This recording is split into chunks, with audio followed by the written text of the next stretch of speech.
কথা কমানোর কথা যেটা একটা আমার সব থেকে ভালো লেগেছে যে 17টি ক্যান্সারের জীবনদায়ী ওষুধের দাম কমানো হয়েছে এবং আরও বেশ কিছু জীবনদায়ী ওষুধের দাম কমানো হয়েছে। ঠিক আছে, এটা আমার নিজের একটা ব্যক্তিগত ভালো লাগার জায়গা, আমার ভালো লেগেছে।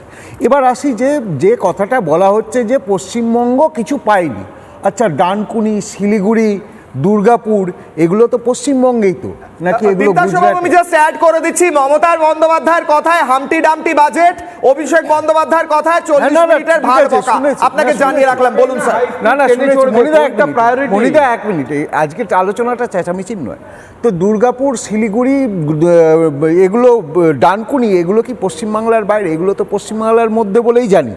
আজকে ডানকুনি সুরাট ফ্রেট করিডোর মণিবাবু বলছেন যে মমতা ব্যানার্জি ঘোষণা করেছিলেন এবং ঘোষণা করে এক্সিকিউশন না হলে পেনাল্টি লাগানোর কথা বললেন। তাহলে তো পেনাল্টিটা সব থেকে আগে মমতা ব্যানার্জির উপরে লাগানো উচিত। আবার চেঁচামেচি করছেন মণিবাবু, একটু শুনুন। আমি বলেছি নেই বলে যে যা খুশি বলুন, একটু শুনুন। হ্যাঁ, মমতা ব্যানার্জিও যা খুশি তাই বলে যায়। আচ্ছা, এক এক করে স্যার। হ্যাঁ, দেখুন, মমতা ব্যানার্জি আজকের বাজেটেও পশ্চিমবাংলাকে 4খানা নতুন রেল প্রকল্পের অনুমোদন দেওয়া হয়েছে উত্তর 24 পরগনা এবং নদিয়া জেলায়। এর আগে আরও 49টা ছিল, অর্থাৎ 49 আর 4 53টা। 49টা রেল প্রকল্প কিন্তু মমতা ব্যানার্জি পশ্চিমবঙ্গে আটকে রেখেছেন শুধুমাত্র জমি না দিয়ে। উনি বিএসএফকে শুধু জমি দেন না তা নয়, উনি রেলকেও জমি দেন না।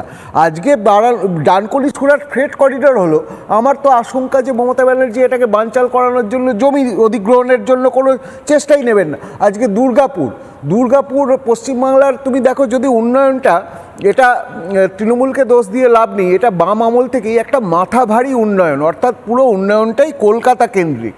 সেই জায়গা থেকে সেটাকে কিন্তু ডাইভার্সিফাই করা হচ্ছে এবং দুর্গাপুরকে একটা ইন্ডাস্ট্রিয়াল নোড বানানো হচ্ছে পূর্বোদয় যোজনায়। আজকে ইনল্যান্ড ওয়াটারওয়েজ এবং লজিস্টিক এক্সপ্যানশন, এই যে প্রকল্পটা নেওয়া হয়েছে, এটা তো হুগলি রিভার, আমাদের এত বড় হুগলি রিভার রয়েছে, সেখানে বলাগড়ে কদিন আগে আমাদের ট্রান্সশিপমেন্ট হাব বানানো হয়েছে।